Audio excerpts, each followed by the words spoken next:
तो इसे एसेट बना दो, prepaid advertisement to advertisement, prepaid advertisement to 11 में फाइनल अकाउंट विद एडजस्टमेंट में एक एडजस्टमेंट थी ये, carry for to next accounting period या अनएक्सपायर्ड के नाम से दे रखा होता था। ये एडजस्टमेंट 3 तरह से आती थी कि प्रीपेड डायरेक्ट दे देते थे या अनएक्सपायर्ड कर देते थे या कैरी फॉरवर्ड कर देते थे। याद आया? अब बच्चों देखो एडवर्टाइजमेंट खर्चा कम हो रहा है, खर्चा कम हो रहा है तो कहाँ जाएगा? रीवैल्यूएशन में। खर्चा कम हो रहा है तो कहाँ जाएगा? तो रीवैल्यूएशन हमारा प्रॉफिट हो गया। अगर हम नेट एंट्री करना चाहो तो नेट एंट्री क्या होगी? एडवर्टाइजमेंट कट गया तो नेट एंट्री क्या बनी? Prepaid advertisement to revaluation, prepaid advertisement to.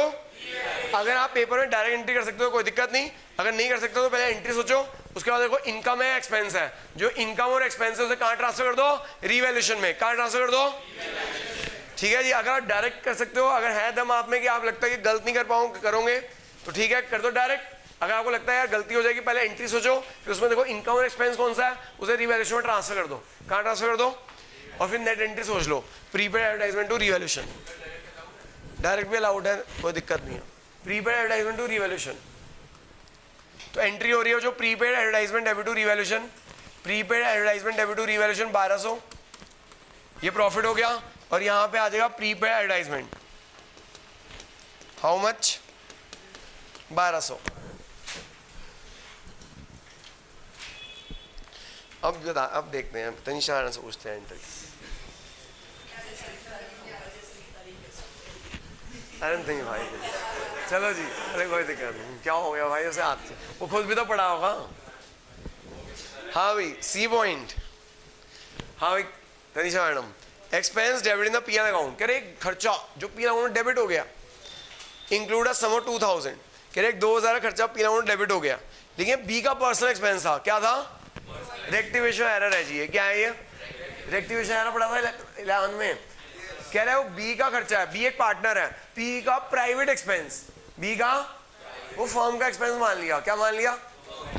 आपने करनी थी, देखो चलो मैं बता देता हूँ, ये वाला मुश्किल है थोड़ा, बता देता हूँ मैं, पूछ लेता हूँ। चलो हाँ मैडम, बताओ मैडम, बताओ मैडम, बताऊँ फिर? चलो जी, देखो जी, हाँ मैडम आप बताओ मैडम, बी का पर्सनल एक्सपेंस पे किया तो क्या एंट्री आनी चाहिए? अब ड्राइंग्स तो अल्टीमेटली कैपिटल से माइनस हो जाती है ना, आप कैपिटल बोला करो यहाँ पे। क्या बोला करो? वैसे एंट्री सही बता रहे हो, drawings to cash, drawings ultimately capital से माइनस होनी होती है, तो यहाँ पे आप 12th में कैपिटल कर दो। क्या कर दो? आपको राइट एंट्री करनी चाहिए थी बी कैपिटल टू कैश। क्या करनी चाहिए थी? क्योंकि ये बी का पर्सनल एक्सपेंस है, जब बी का पर्सनल एक्सपेंस पे किया जाता है तो ड्राइंग्स टू कैश आता है। क्या आता है? लेकिन ड्राइंग्स 12th में आता था, यहाँ ड्राइंग्स अल्टीमेटली कैपिटल में से माइनस करना होता है, तो कैपिटल टू कैश कर दो। क्या कर दो? हाँ मैडम, लेकिन हमने गलती क्या कर दी? हमने अपना खर्चा मान लिया, पी अकाउंट में डेबिट कर दिया अपना खर्चा मान के। हमने अपना एक्सपेंस मान लिया, फर्म का एक्सपेंस मान लिया, तभी पी अकाउंट में डेबिट हो गया। ठीक है बच्चों, ये बी का प्राइवेट एक्सपेंस था। बी का क्या था? प्राइवेट एक्सपेंस पे करोगे तो क्या होगी? ड्राइंग्स कैपिटल में से माइनस होती है, capital to cash, capital to. लेकिन हमने क्या कर दी? एक्सपेंस टू कैश वो पी अकाउंट में डाल दिया। रेक्टिफाइड एंट्री क्या हुई? B capital to expense, B capital to, ये रेक्टिफाइड एंट्री है, B capital to.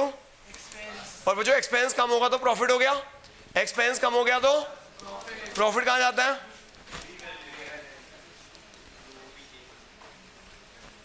Expense cut गया, B capital to revaluation, B capital to. समझ आ गया कि दोबारा समझाऊं? बी का पर्सनल एक्सपेंस था, हमें एंट्री करनी थी B capital to cash, B capital to, लेकिन हमने एंट्री अपना खर्चा मान लिया, पी अकाउंट डेबिट कर दिया, एक्सपेंस टू कैश कर दिया। रेक्टिफाइड एंट्री क्या होगी? B capital to expense, B capital to. फिर एक्सपेंस कहां जाएगा? रीवैल्यूएशन में। एक्सपेंस कहां जाएगा? एक्सपेंस कट गया, B capital to revaluation, B capital to.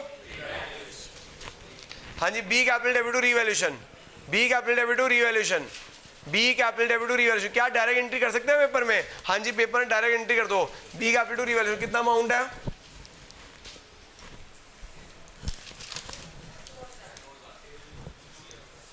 और रीवैल्यूएशन क्रेडिट कर दो बाय बी कैपिटल।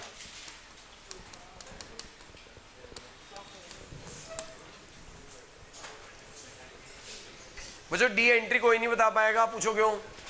क्योंकि ना 11 में बिलो एक्सचेंज कट गया था, 11 में क्या कट गया था? लेकिन इंपॉर्टेंट है तो आपको मैं समझिए ज़्यादा बेटर तरीके से समझा सकता था अगर बिलो एक्सचेंज कटा ना होता। तो आपके कोर्स से बिलो एक्सचेंज क्या कट गया था, 11 में कट गया था ना बिलो एक्सचेंज चैप्टर। तो ये बिलो एक्सचेंज से रिलेटेड एंट्री है। हो सकता है ये एंट्री थोड़ी कम समझ आए क्योंकि आप लोगों ने बिलो एक्सचेंज चैप्टर नहीं किया हुआ, ठीक है। तो बिलो एक्सचेंज से रिलेटेड एंट्री है, तो मेरे लिए मजबूरी है आप लोग एक एंट्री याद कर लेना। क्या कर लेना, क्योंकि इसका लॉजिक कहाँ पे है, बिलो एक्सचेंज चैप्टर में है। अब बिलो एक्सचेंज पूरा चैप्टर तो करा नहीं सकता मैं, टाइम वेस्टेज है। हाँ जी, जो डी पॉइंट पढ़िएगा, करें शुरू। डी पॉइंट, हाँ जी, जो डी पॉइंट, अब बिलो एक्सचेंज 4000, अब बिलो एक्सचेंज 4000 जो previously discounted with the banker was dishonoured but no entry was pass for that. वो जो बिलो एक्सचेंज था बैंक से ना डिस्काउंट करा रखा था। मैं बताता हूँ किसी की कहानी, मैंने ऐसे जो मेरे बच्चे पढ़ते थे उन्हें मैंने कैश बुक बैंक की कहानी सुनाई थी। सुनो जी, ध्यान सुनो।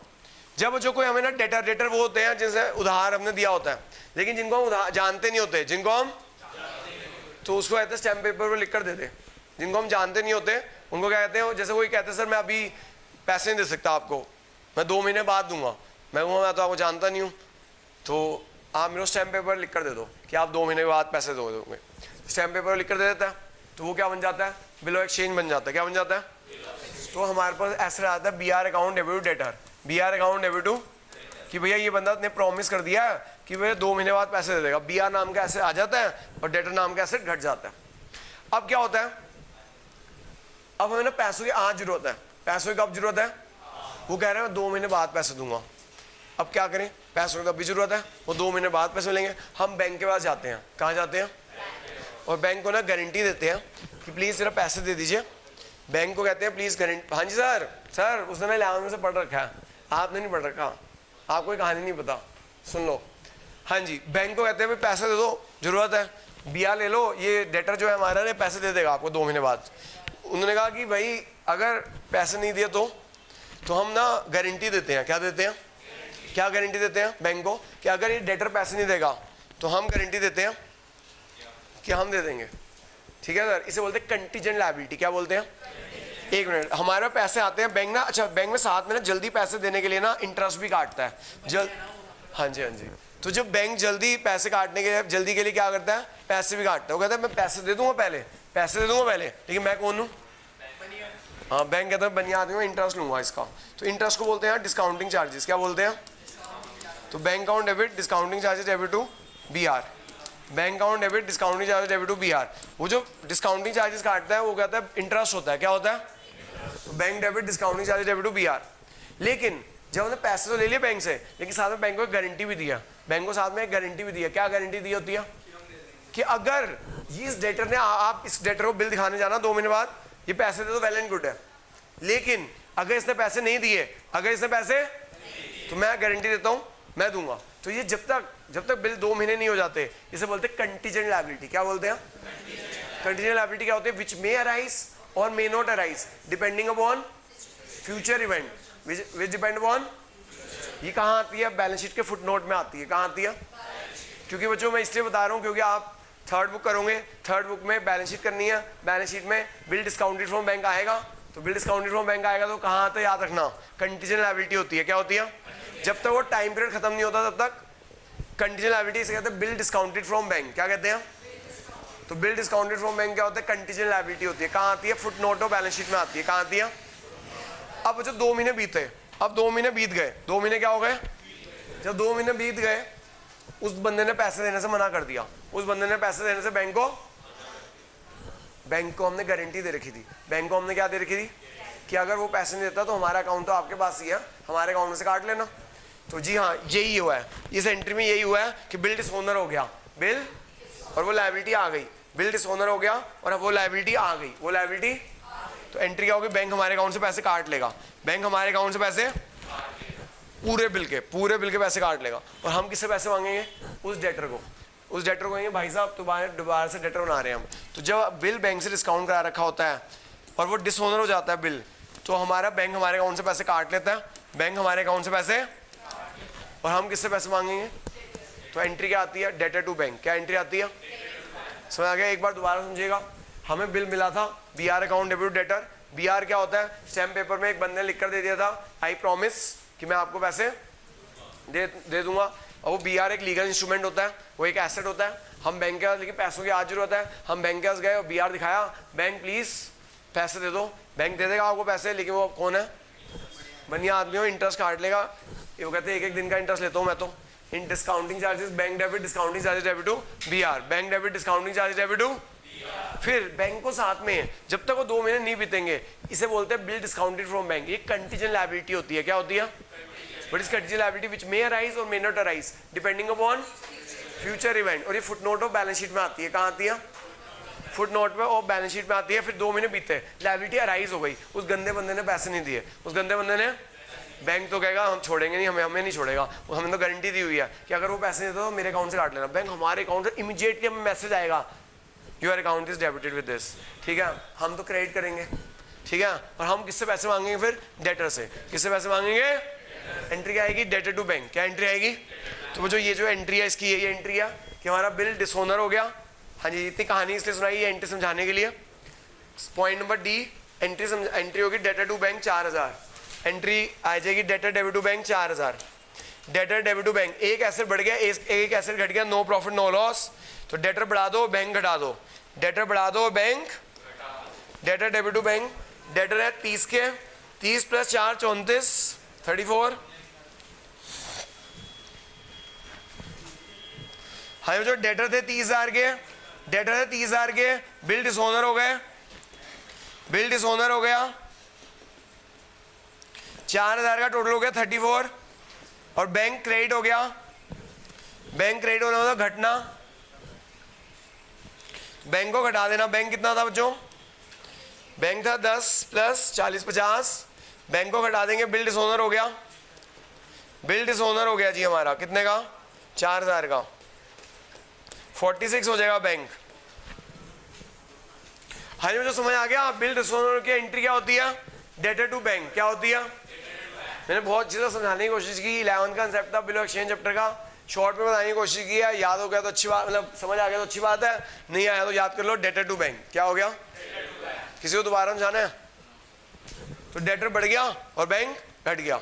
बस ये याद रख लेना, bill discounted from bank contingent liability होती है, क्योंकि हमने गारंटी दे रखी होती है बैंक को कि अगर बिल डिस्काउंट हो जाए तो हमारे अकाउंट से काट लेना। वो लायबिलिटी राइज हो गई, इसलिए लायबिलिटी बन गई। अब वो डेटर टू बैंक, बैंक हमारे अकाउंट से काट लेगा तो बैंक कम हो जाएगा और डेटर बढ़ जाएंगे।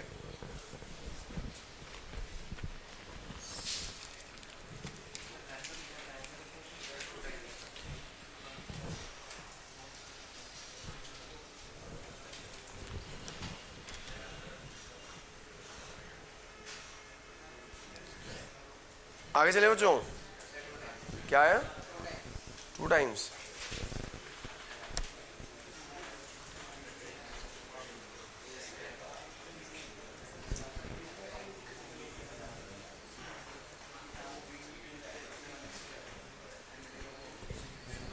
हो गया क्या?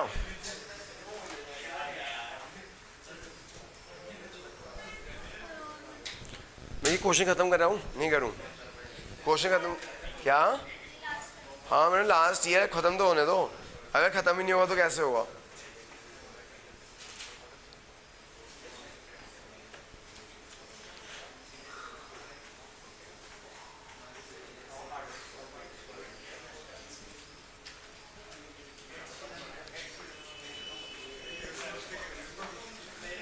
हाँ जी बच्चों, आगे चलते हैं।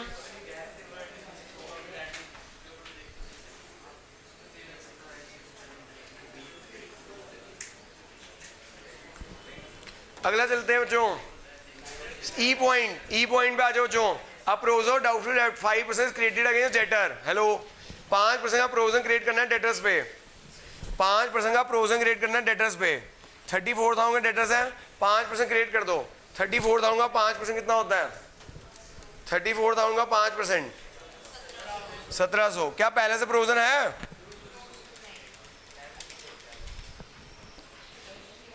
क्या पहले से प्रोविजन है? नहीं है, पहले से कोई प्रोविजन नहीं है। जब पहले से प्रोविजन नहीं होता तो यहां आ जाएगा revaluation account debit to provision और डाउटफुल डेब्ट। Revaluation account debit to provision for कितना? 1700। एंट्री आती है revaluation account debit to provision for outward 1700।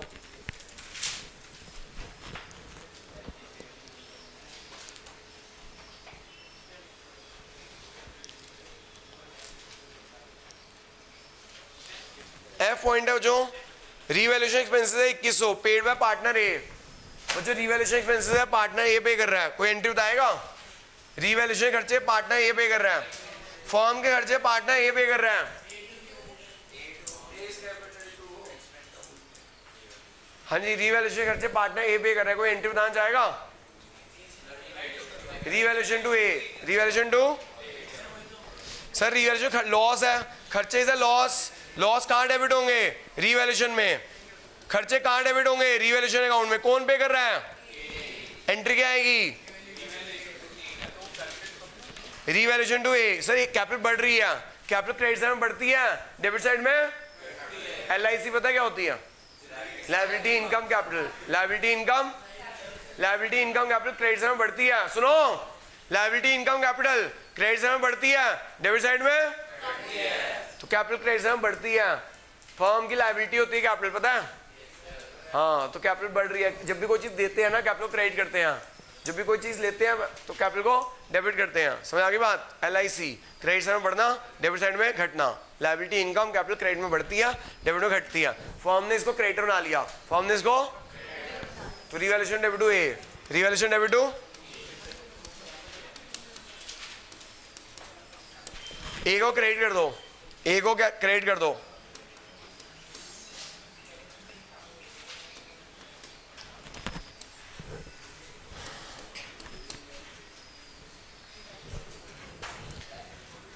करना हो जो रिवैल्यूएशन प्रॉफिट कितना आ रहा है? रिवैल्यूएशन लॉस आ रहा है, प्रॉफिट आ रहा है? हाँ, जो रिवैल्यूएशन लॉस आ रहा है 600 रुपए का, रिवैल्यूएशन लॉस आ रहा है 600 रुपए का। इसे बांटेंगे ओल्ड रेशो में। किस रेशो में? 3:1, 300 200 100, 300 200।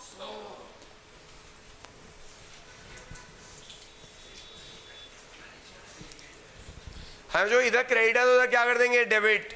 इधर क्रेडिट है तो उधर क्या कर देंगे?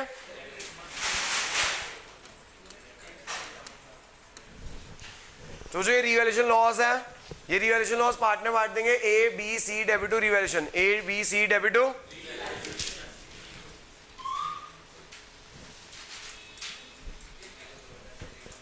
हाँ, जो हमने क्या कर दिया, हमें करना है आरजीआर। क्या करना है? बैलेंस शीट में कोई रिजर्व नहीं है, देख लो 5 रिजर्व चेक करने होते हैं, क्या कोई 5 में कोई रिजर्व है? नहीं है, 5 में से कोई रिजर्व।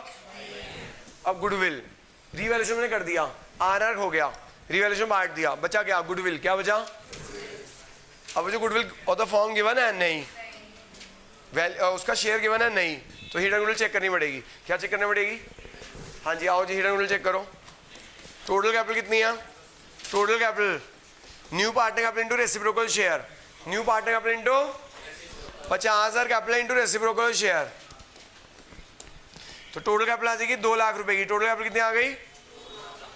माइनस नेटवर्थ माइनस कौन सा फॉर्मूला सही रहेगा? कैपिटल ऑफ ऑल पार्टनर्स का, कैपिटल ऑफ चारों पार्टनर कैपिटल ऐड करो, कितनी हो गई? 2 lakh, 2 lakh. Total capital of all partners, capital of मैं 60 एक 20 2 लाख हो रहा है। अच्छा 250 210 50,000 रुपये तो लेंगे ना, कैपिटल उसकी है 210 होगी बच्चों। क्या होगी? Capital of all partners including new partner, कोई रिजर्व्स नहीं है, सरप्लस नहीं है, लॉसेस नहीं है। रिवैल्यूएशन लॉस है, क्या है? रिवैल्यूएशन कितना आ गया? 210 माइनस 600, 210 माइनस 600 20। नेगेटिव आ गई गुडविल। क्या नेगेटिव गुडविल होती है? गुडविल 0, हिडन गुडविल का पॉइंट ही नहीं है, हिडन गुडविल का तभी मैंने कट कर दिया कि नहीं आया गुडविल का पॉइंट। ठीक है जी, आए गुडविल की एंट्री नहीं होनी। क्यों नहीं हो रही? क्योंकि गुडविल 0 है, 0 गुडविल की कोई एंट्री नहीं होती। बस 2 बैलेंस सीडी कर देना, 2 बैलेंस सीडी कर दीजिएगा।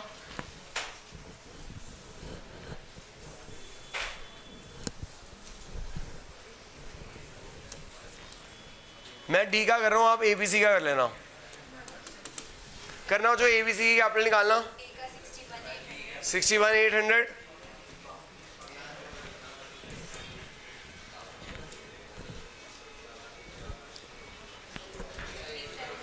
कितना 57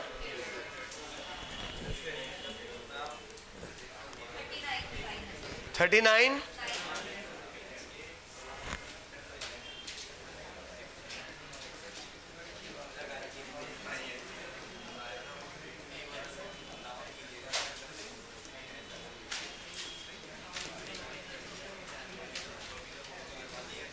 हाँ, जो एस्ट्रो लायबिलिटी में चेंज नहीं आया, हेलो, जो एस्ट्रो लायबिलिटी में चेंज नहीं आया उनको एज लिख दो। बिल पेबल में कोई चेंज नहीं आया, बिल पेबल में कोई चेंज, लैंड एंड बिल्डिंग कोई चेंज नहीं आया, एज लिख दो। प्लांट एंड मशीनरी में कोई चेंज नहीं आया, प्लांट एंड मशीनरी में कोई चेंज नहीं आया, एज लिख दो। फर्नीचर कोई चेंज नहीं आया, स्टॉक नो चेंज। जो एसेट में कोई चेंज नहीं आता उसे एज लिख दो। डेटर्स हो गया। बीआर में कोई चेंज आया, बैंक हो गया क्या, बैलेंस शीट मैच हो गई। बच्चों आज का होमवर्क ये 3 क्वेश्चन तो है ही, दोबारा ये होमवर्क है आज के, तीनों क्वेश्चन दोबारा करने हैं।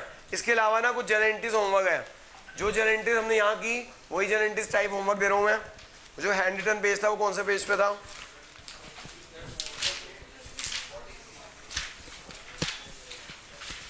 हैंड रिटन असाइनमेंट कौन से पेज पे है, 40 43 47 पे है ना।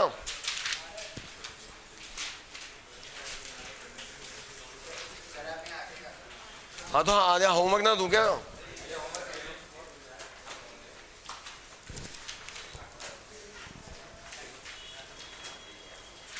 हाँ जो एंट्री नंबर, बच्चों होमवर्क है ये 3 क्वेश्चन दोबारा करने हैं, 3 क्वेश्चन दोबारा करने हैं। अगली क्लास में असाइनमेंट भी दूंगा, जितना अभी तक कराया ना, क्योंकि बच्चों ने कहा था जितना 2-3 क्लासों में इकट्ठा असाइनमेंट दे दिया करो, तो मैं ऐसे ही असाइनमेंट दे दूंगा, जितना मैंने कराया वैसे असाइनमेंट दे दूंगा। क्या हर क्लास में चाहिए क्वेश्चन? बच्चों ने कहा मेरे को, पहले मैं दे रहा था हर क्लास में, तो बच्चों ने कहा कृषि वो नहीं, वो अभी घूमने गया हुआ है, तो उससे कहा हर क्लास में मत दिया करो, 2-3 क्लास में इकट्ठा दे दिया हर क्लास में। पहले के 2 शीट कर ली, वर्कशीट। हाँ बच्चों ये जो हैंड रिटन असाइनमेंट है, हैंड रिटन सुनो, हैंड रिटन असाइनमेंट मेरा पेज नंबर 50 है, और किसका है 47 नहीं, वो इस पे पेज नंबर 50 पे देखो, को एंट्री नंबर होमवर्क है, एंट्री नंबर कहीं होगा 43 है page, entry number 36 homework, entry number general entries करनी है, आज ही कराइए, इसी क्वेश्चन में कराइए। Entry number 37, entry number 38, page number 46 है, कहीं होगा देख लेना, 50 या 46 पे होगी। 36 homework, 37 homework, 38 homework, 41 homework, entry 41 homework. बच्चों एंट्री नंबर 41 में ना अमाउंट नहीं लिखा हुआ, अमाउंट है 2000। बच्चों एंट्री नंबर 41 में ना थोड़ी सी प्रिंटिंग मिस्टेक है, ऐसे छोटी सी बैलेंस शीट बना लेना। एंट्री नंबर 41 में थोड़ी सी प्रिंटिंग मिस्टेक है, ये बैलेंस शीट बना लेना, यहाँ लिख लेना outstanding salary 2000। Entry number 41 homework है, बैलेंस शीट बना लेना, उसमें लिख देना बैलेंस शीट में outstanding salary 2000।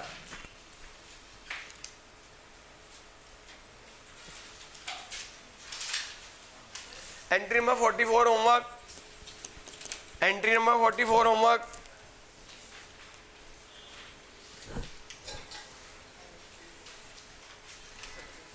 Entry number 48 homework, entry number 48 homework, entry number 48 homework. एक मिनट, एंट्री तो एक एंट्री है, एंट्रियों में टाइम नहीं लगेगा। Entry number 32 homework, entry number 32 homework,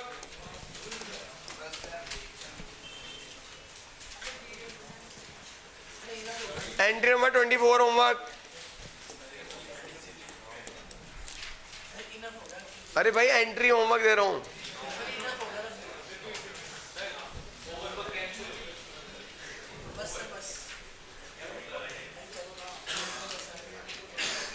entry number 13 homework है। Entry number 11, entry number 13 homework. ठीक है जी, बस ये होमवर्क है। होमवर्क है, एंट्रीज होमवर्क है आपकी। ये कोई नई एंट्री नहीं है, मैं ऑलरेडी करा चुका हूँ।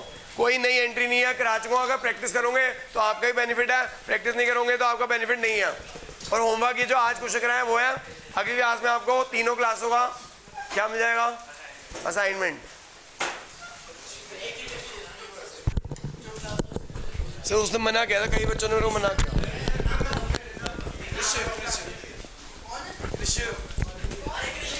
भाई ये पहले ही उतार आराम।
सेकेंड सीट दे दो इनको।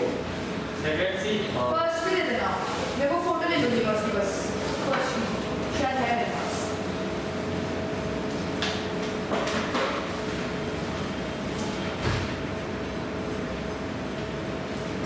सर करा देना प्रिंट बुक 3। आओ 3 में दे बुक 3। अच्छा बुक 3 और इसकी भी करा देना, ये भी आएगा मैंने बोल दिया। वीडियो देख लियो, वीडियो डाल दी थर्ड के अंदर ऐड हो गया ना। तो ऐड नहीं हो तो वीडियो कैसे मिलेगी? ऐड नहीं हो तो वीडियो कैसे मिलेगी?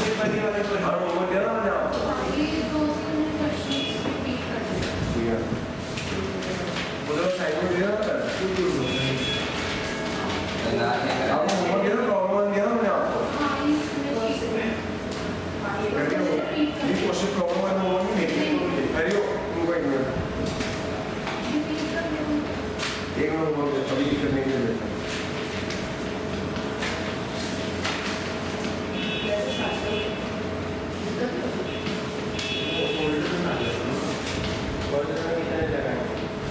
जो प्रेजेंट किया वो रख लेगा ना फोल्डर में, आप फोल्डर में लिख लेगा असाइनमेंट।